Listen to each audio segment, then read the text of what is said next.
예, 오늘 주일 이름이 뭐죠? 우리 주보 예배 1번을 보시면 오늘 주일 명칭은 부활절 세 번째 주일입니다. 다른 절기는 예를 들어 주현절, 그럼 주현절 후 첫째 주일, 주현절 후 두 번째 주일, 또 성령 강림절이 지나면 성령 강림절 후 첫째 주일, 후 둘째 주일 이렇게 되는데 부활주일만큼은 부활절 후 첫째 주일 이렇게 나가는 것이 아니고 부활절이 우리가 말할 때 부활절이 부활절 첫째 주일입니다. 지난 주일이 부활절 둘째 주일이고 오늘이 부활절 셋째 주일입니다. 그러니까 부활절이 앞으로 부활절 일곱째 주일까지 갑니다. 그래서 총 50일 동안이 계속 부활절 절기입니다. 그러니까 우리는 부활절 하루가 부활절이 아니라 50일 동안 우리는 이 부활신앙을 가지고 우리의 삶 속에서 이 부활신앙을 되살리는 그런 삶을 살아야 한다는 것을 우리가 느껴볼 수가 있습니다. 여러분, 이 사도행전을 누가 썼는지 아시죠? 예. 오늘 같이 읽은 누가복음의 저자 누가가 썼습니다. 누가가 사도행전도 썼고 누가복음도 썼습니다. 그래서 이 두 책은 연결하면 맞는 이야기입니다. 누가복음에서 부활하신 예수님이 처음으로 나타나신 것은 오늘 본문이 이제 24장인데 그 앞에 보면 엠마오로 가는 두 제자가 있죠. 그 두 제자가 실제로 누구인지 잘 몰라요. 그 제자 이름이 전혀 달리 나와 있기 때문에. 근데 엠마오로 가는 두 제자에게 예수님 부활하셔 처음으로 나타내 보여주셨습니다. 그리고 그들은 예수님을 만난 그 기쁨을 알리기 위해서 바로 예루살렘으로 들어갔습니다. 예루살렘에 돌아와서 보니까 이미 11 제자들이 부활한 예수님에 대해서 서로 이야기를 하고 있어요. 믿기지 못하는 이야기죠.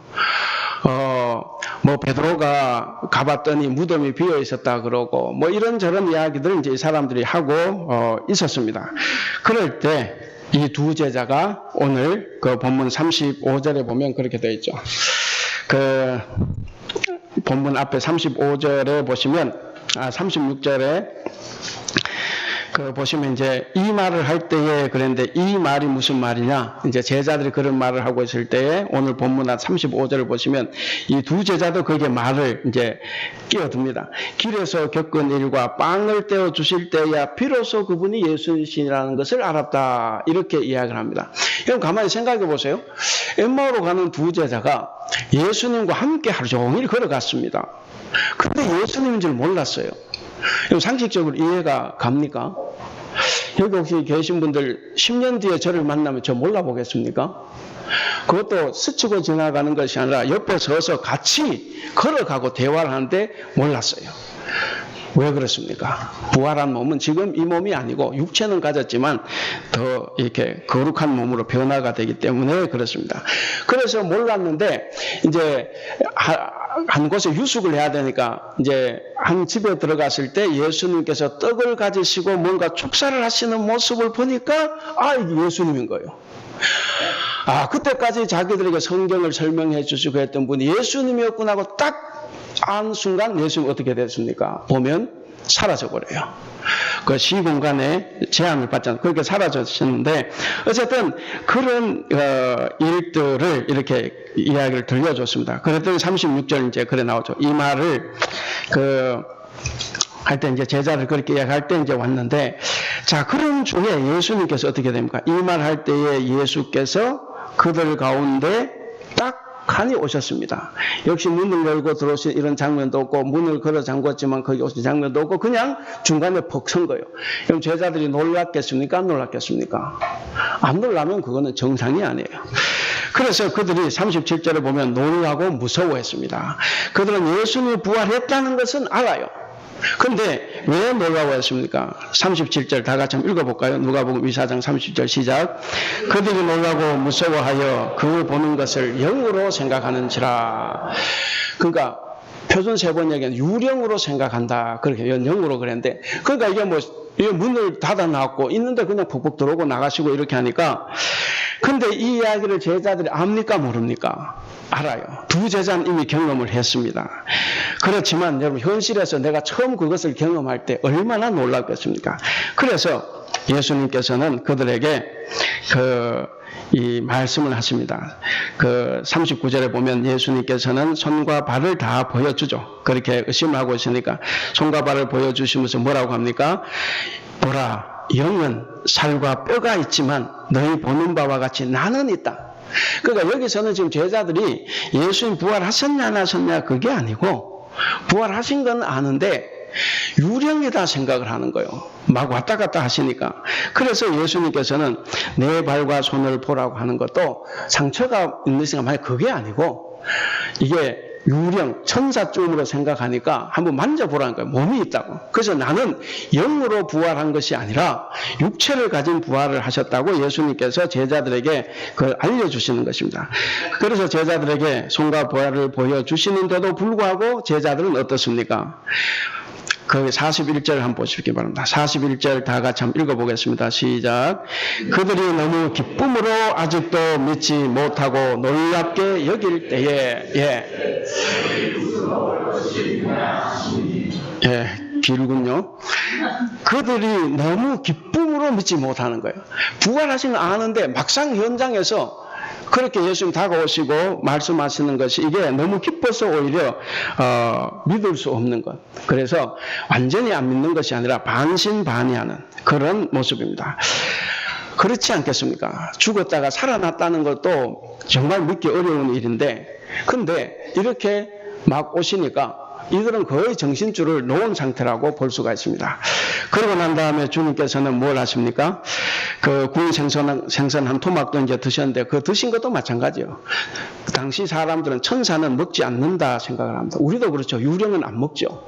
그러나 예수님께서는 먹을 것이 있냐 물어보고 생선 한 토막을 드리니까 그걸 잡수셨습니다. 왜? 나는 영으로 부활한 것이 아니라 육체를 가지고 있다는 것을 보여주기 위해서.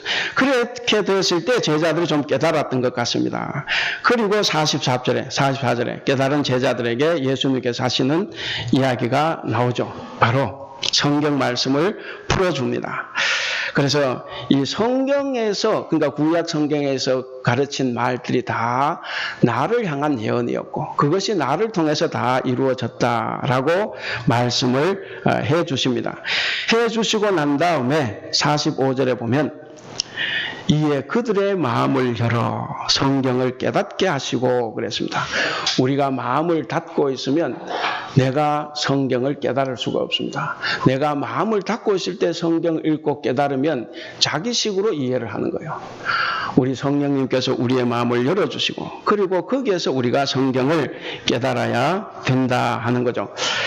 자, 그래서 그렇게 제자들에게 성경을 깨닫게 해주셨고 제자들은 주님의 도움으로 성경 말씀을 깨닫게 되었습니다. 그때 주님께서 제자들에게 무슨 말씀을 하시죠? 마지막 48절입니다. 48절에 보시면 너희는 이 모든 일의 증인이 되라 하시면서 사명을 부여해 주셨습니다.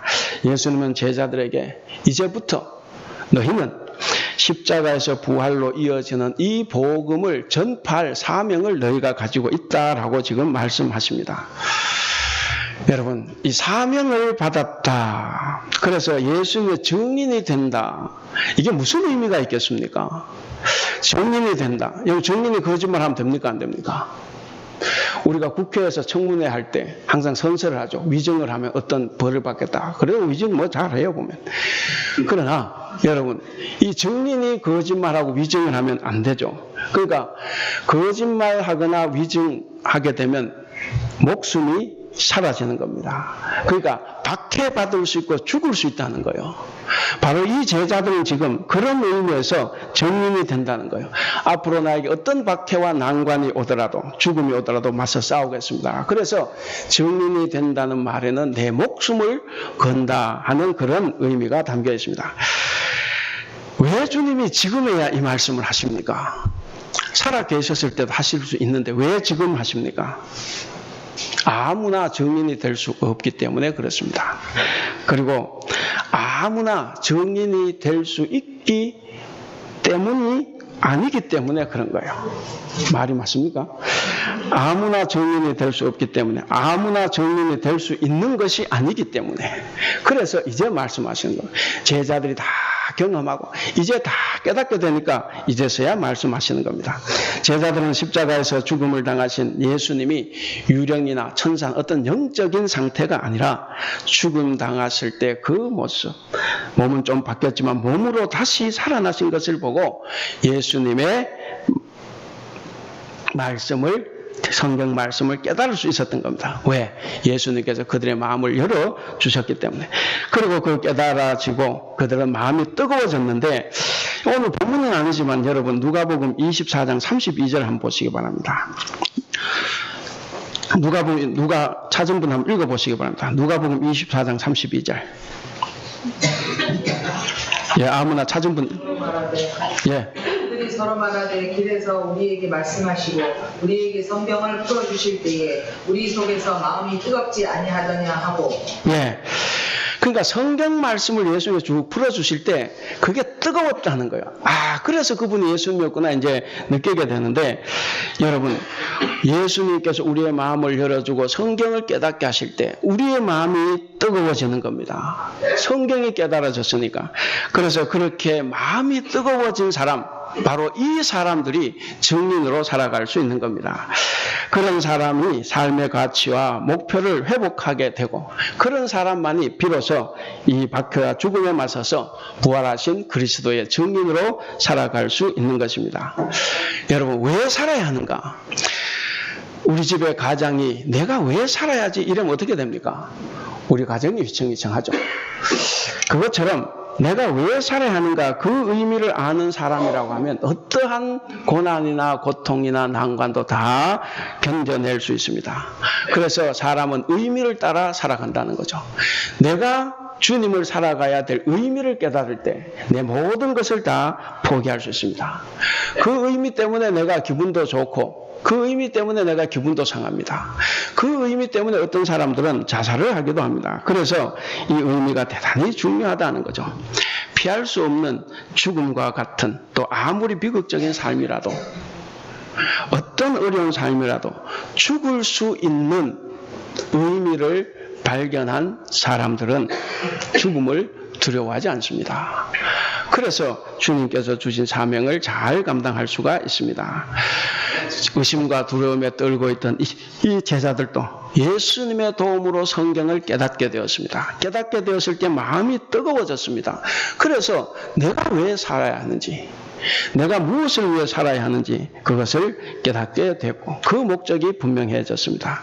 그때 주님께서 48절에 말씀하신 거예요. 이제부터 네가 내 증인이 되라 하는 거죠. 그럼 여러분, 제자들이 어떻게 되었을 것 같습니까? 정말 예수님의 바람대로 제자들이 그런 증명된 삶을 살 수 있었을까 하는 거죠.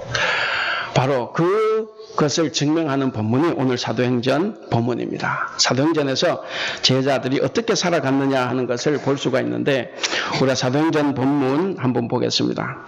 좀 길지만 13절부터 15절 중반까지 한번 읽어보겠습니다. 13절부터 그냥 14절 15절만 읽겠습니다. 시작. 너희가 거룩하고 의로운 일을 거부하고 도리어 살인한 사람을 놓아주기를 구하여 생명의 주를 죽였도다. 아멘. 거기까지 읽겠습니다. 자, 거기 한번 보시면 여러분, 이 베드로의 말이 놀랍지 않습니까? 정말 어떻게 보면 며칠 전까지 뭡니까? 거짓말 못하면 어제까지 아니면 오늘까지 두려워서 문 닫아 걸고 벌벌 떨던 사람들이었어요. 그런데 감히 이스라엘 종교 지도자들과 백성들 앞에서 지금 여러분들이 무지해서, 여러분들이 알지 못해서 예수님을 죽였다라고 설교하고 있습니다. 이 설교한 사람 누굽니까? 베드로예요. 예수님을 저주까지 하면서, 그것도 여종의 말에 짓눌려가지고 저주까지 하면서 부인했던, 세 번을 부인했던 바로 그 베드로입니다. 우리 TV 프로그램에 나오는 제목, 여러분, 우리 베드로가 달라졌어요. 베드로가 완전히 달라진 겁니다. 어떻게 저 베드로가 사람들 앞에 당당히 서서 너희가 예수님을 죽였다라고 말하겠습니까? 바로 달라져도 너무 달라진 모습이 바로 이 베드로입니다. 그래서 오늘 아까 읽은 누가복음 본문에 보면 마지막 절이 뭐라 그랬습니까? 우리가 누가복음 24장 48절 다 같이 읽어보겠습니다. 시작. 너희는 이 모든 일의 증인이라 그랬습니다. 이게 빨리빨리 안 넘어가죠? 너희는 이 모든 일의 증인이라 그랬습니다. 그런데 지금 사도행전 본문에서 이 베드로에게 뭐라고 하는 겁니까? 15절. 아까 우리가 앞부분 읽었는데 15절 그 다음 그러나부터 같이 읽겠습니다. 시작. 그러나 하나님이 죽은 자 가운데서 그를 살리셨으니 우리가 이 일의 증인이라. 예, 우리가 이 일의 증인이 된 겁니다. 비겁하고 겁쟁이였던 이 베드로. 그래서 절대로 증인이 될 수 없었던 이 베드로가 스스로 자기가 이야기하는 거예요. 부활의 증인이 되었다고. 우리는 베드로의 지난 과거를 잘 알고 있습니다. 우리는 많이 들어왔습니다. 그리고 제자들 얼마나 비겁하고 겁이 많습니까? 그러니까 그렇게 큰 소리 쳤다가 예수님이 체포가 되시니까 바로 다 주랭랑을 쳤습니다. 그저 스승 혼자 당해야 되는 거죠. 그래도 베드로는 수제자인지라 조금 양심에 걸렸어요. 그래서 그가 예수님이 신문 받으시는 대제사장 가야바의 집 안까지 이렇게 몰래 들어왔습니다. 여러분, 들어온 것이 잘한 거지만 그 들어왔기 때문에 그에게는 천추의 한을 남긴 겁니다. 거기서 예수님을 부인하고 말았습니다. 베드로는 그랬습니다. 누구보다도 나는 절대로 주님을 버리지 않겠습니다. 제자들이 다 주를 버릴지라도 나는 예수님과 함께 죽겠습니다 하고 큰 소리 쳤습니다. 저는 그것이 진심이라고 봐요. 자신은 예수님과 운명을 같이 하겠다는 그 강한 마음, 저는 진심으로 봅니다. 다른 제자들이 다 배신을 해도 나는 그렇게 하지 않겠다라고 하는 마음 다 진심입니다. 근데 우리는 연약한 인간이라는 거예요. 그럼 내가 진심으로 무슨 말을 했고 약속을 했다가 지킬 수 있습니까? 문 밖을 나서는 순간 우리의 약한 모습 때문에 없어질 수 있어요. 그런데 이런 베드로의 의지가 무슨 로마 군인도 아니고 무슨 대제사장의 부하들도 아니고 그저 아무 힘도 없는 여자 종, 그것도 어린 종이에요. 그 종, 여종의 말에 모든 것이 다 무너지고 말았습니다. 베드로가 예수님을 3번 부인하자마자 닭이 울었습니다. 그 순간 예수님이 베드로가 예수님과 눈이 마주쳤습니다. 그리고 베드로는 밖에 나가서 심히 통곡을 했습니다. 남들은 다 주를 버려도 나는 절대로 주님을 버리지 않고 오히려 주님과 함께 죽겠습니다라고 했던 교만이 한순간에 다 산산조각이 나고 말았습니다.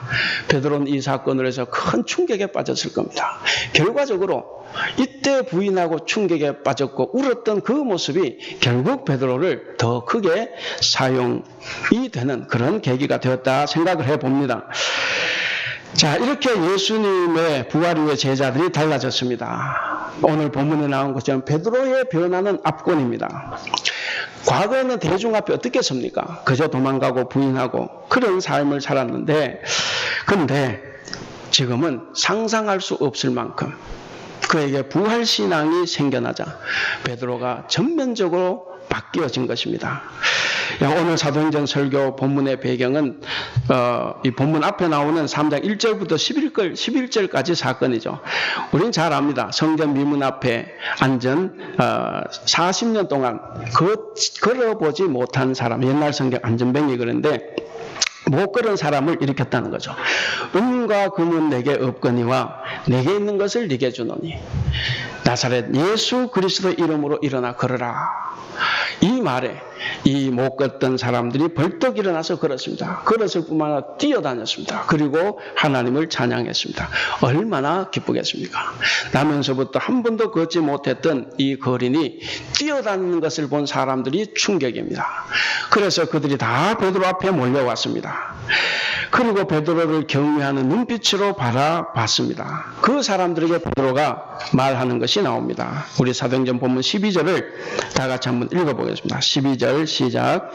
베드로가 이것을 보고 백성에게 말하되 이스라엘 사람들아 이 일을 왜 놀랍게 여기느냐. 우리 개인의 권능과 경건으로 이 사람을 걷게 한 것처럼 왜 우리를 주목하느냐. 예. 자신을 경외하는 눈빛으로 보는 사람들을 책망하는 내용입니다. 우리와는 많이 대조가 되어 보입니다. 오늘날 많은 사람들은 자기가 기도를 어떻게 했더니 이런 일이 일어났다. 자기 믿음이 이렇게 좋아서 이런 일이 일어났다고 자기의 경건과 자기의 능력을 자랑합니다.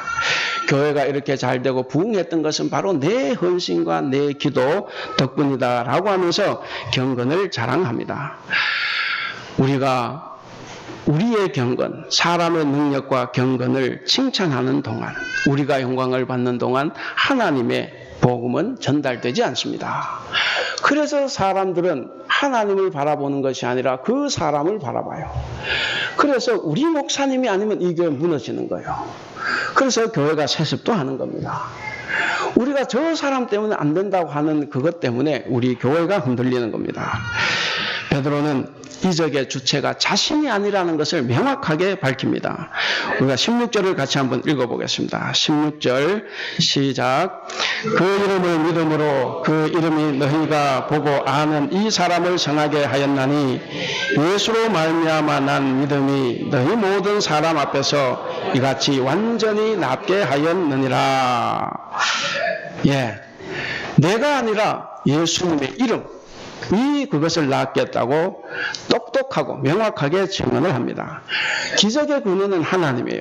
그 기적이 근원은 하나님이시고 그 기적은 하나님이 영화롭게 하신 그의 종 예수님의 이름으로 말미암아 된 기적이라고 그가 지금 설명하고 있는 것입니다. 이처럼 베드로는 부활하신 예수님의 이름으로 그 사람을 치유했다는 것을 밝혀 설명하면서 너희 이스라엘 백성들이 십자가에서 매달아 죽인 그 예수님 누구 때문에 죽었냐? 너희가 죽였다는 거예요. 너희가 죽인 그 예수님을 하나님께서 다시 살리셨다고 15절에 설명을 하고 있습니다.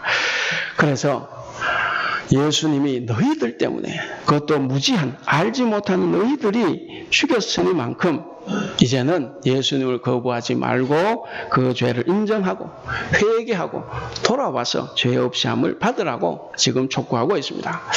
베드로는 굉장히 강하지만 여기서는 굉장히 유대인들을 생각을 했다고 볼 수 있어요. 너희가 몰라서 그 짓을 했다는 거죠. 자기가 경험한 거예요.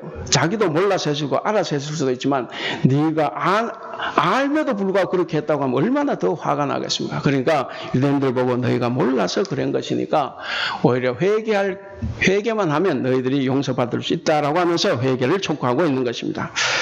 오늘 이 두 가지 본문은 우리는 너무 잘 알고 있는 본문입니다. 이 부활절 세 번째 주일에 우리에게 주어진 이 본문 말씀을 통해서 하나님께서 우리에게 전해주시는 두 가지 교훈을 찾아봤습니다. 첫째는 예수님의 이름에 관한 교훈입니다. 오늘 이 사도행전의 이 설교 내용은 뭐냐면 하늘과 땅에서 정말 진정으로 권세 있는 이름이 어떤 이름이냐 하는 것을 밝혀주고 있습니다. 누구의 이름입니까? 바로 나사렛 예수 그리스도의 이름입니다. 여러분 이 세상에서 아무리 훌륭하고 유능하게 살다 갔다고 하더라도 그 사람의 이름은 살아있는 동안 힘을 발휘하는 겁니다. 살아있는 동안 그래도 위력을 발휘해요. 대통령 자리에 있을 때 사람들이 보지 대통령 자리 내려오면 아무것도 안 해요. 그래서 우리는 항상 겸손해야 됩니다. 그런데 예수님의 이름은 죽음으로써 더 위대하게 되었고 더 위력을 나타냈다는 거죠. 죽으심으로써 그 이름이 더 권세 있게 됐다 하는 것입니다. 베드로와 요한은 40년 동안 걷지 못했던 이 사람을 바로 이 위대한 나사렛 예수 그리스도의 이름으로 일어서라고 명령을 했고 그 사람은 그 순간 바로 일어나게 되었던 것입니다. 자기가 고친 것이 아니라 예수님의 이름이 그를 고쳤습니다. 그래서 예수님 이름은 하나님의 이름과 마찬가지가 되었습니다. 병자를 낫게 하는 놀라운 능력을 가지고 있습니다. 여러분, 예수님의 이름이 기적을 일으킵니다. 그래서 우리는 예수님의 이름을 믿어야 하고, 그 이름은 사람을 온전하게 하신다는 그 확신을 우리는 가지고 있어야 되겠습니다. 우리가 기도할 때 누구의 이름으로 기도하십니까? 예수님의 이름으로 하죠. 귀신을 쫓아낸다. 누구의 이름으로 쫓아냅니까? 다 예수님의 이름입니다. 예수님은 우리가 예수님의 이름을 믿는 그 믿음으로 간구하는 모든 것을 다 들어주시겠다라고 말씀하셨습니다. 요한복음 14장 13절에 보면 너희가 내 이름으로 무엇을 구하든지 내가 시행하리라. 사랑하는 우리 성도 여러분, 이런 예수님의 이름의 복이 저와 여러분 삶에 넘쳐날 수 있기를 바랍니다. 그 다음 두 번째는 회개에 대한 교훈입니다. 우리가 19절, 사도행전 본문 제일 끝입니다. 19절을 우리가 같이 한번 읽어보겠습니다. 시작. 그러므로 너희가 회개하고 돌이켜 너희 죄 없이 함을 받으라. 이같이 하면 새롭게 되는 날이 주 앞으로부터 이를 것이요. 예, 새롭게 되는 날을 우리가 경험하려면 반드시 회개하고 돌이켜야 된다 하는 거죠. 베드로는 예수님의 증언을 마치고 난 다음에 이 말을 들은 백성들에게 단호하게 요구를 합니다. 회개하고 돌이켜서 죄 씻음을 받으라. 죄 씻음은 회개로서 끝나지 않는다는 거예요. 말로서 끝나는 것이 아니라 돌이켜야 된다는 것을 알 수가 있습니다. 이 베드로의 설교의 핵심, 클라이막스는 바로 이 회개하라는 권고입니다. 이 인기에 영합하게 되는 사람들은 청중에게 결코 쓴소리를 하지 못합니다. 오히려 듣기 좋은 꽃노래를 더 잘 할 수 있습니다. 왜? 사람들의 환심을 사야 되기 때문에. 그러나 여러분, 부활의 증인, 내 증인, 증인은 절대로 자기 중심으로 사는 것이 아닙니다. 증인은 중심인 사람, 중심인 사건을 그대로 전할 책임이 있을 뿐입니다.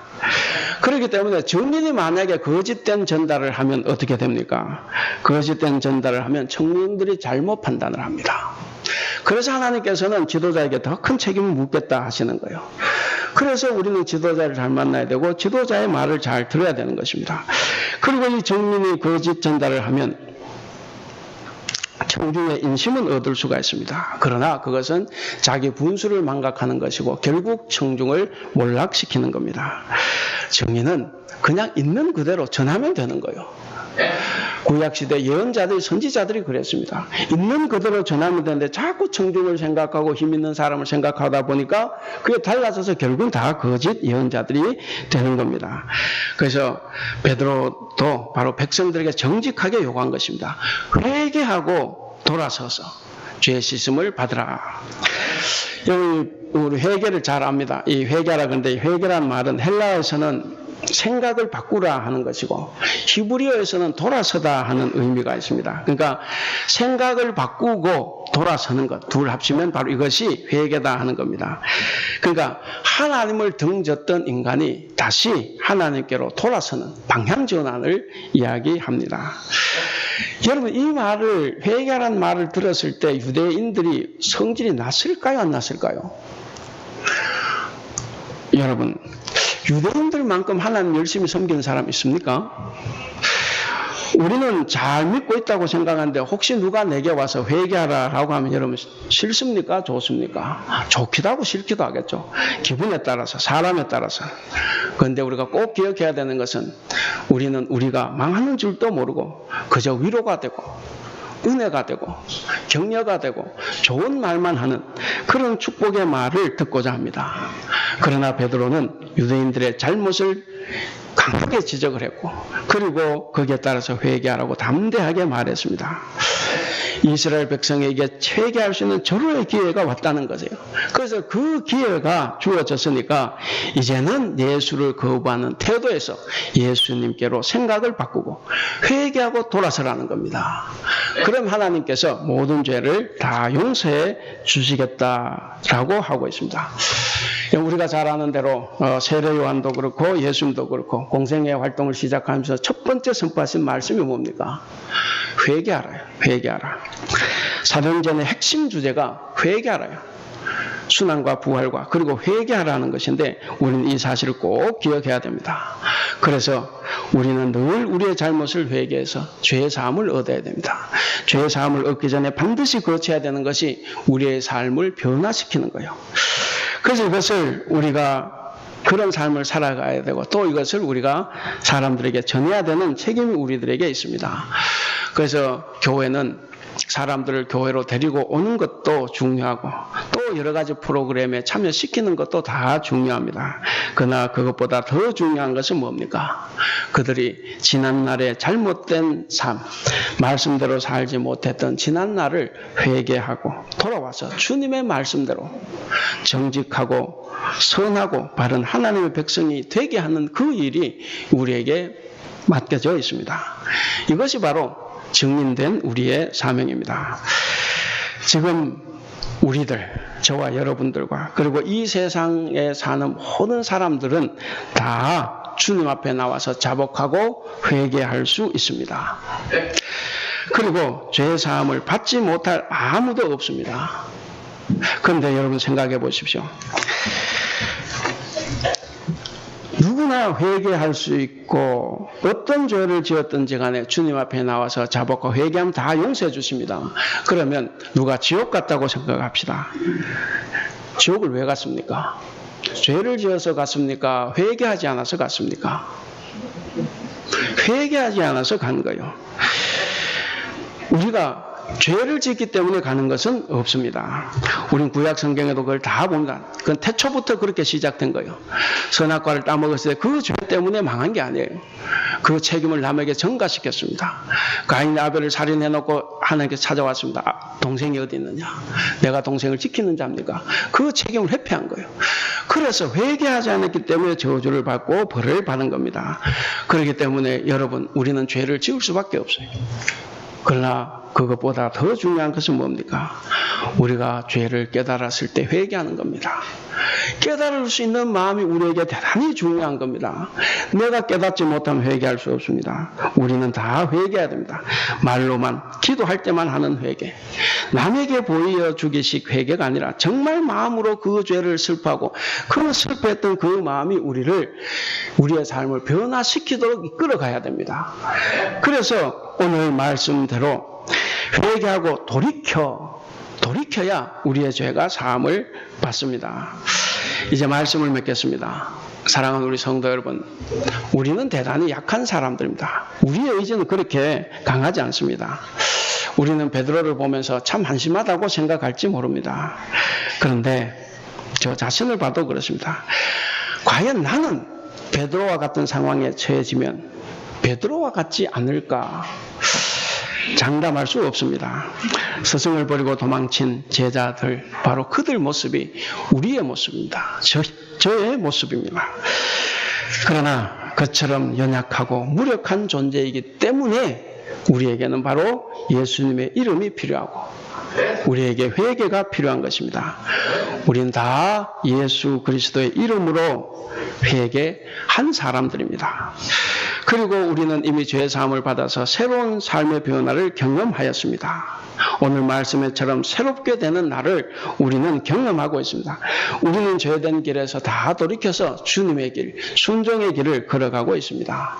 사랑하는 우리 대북교회 성도 여러분, 오늘 제목이 뭡니까? 그리스도인 부활의 증인된 사람입니다. 부활의 증인으로 내가 증인으로 살아가기 위해서 나도 그 삶을 살아가야 됩니다. 우리는 이미 증인이 되었습니다.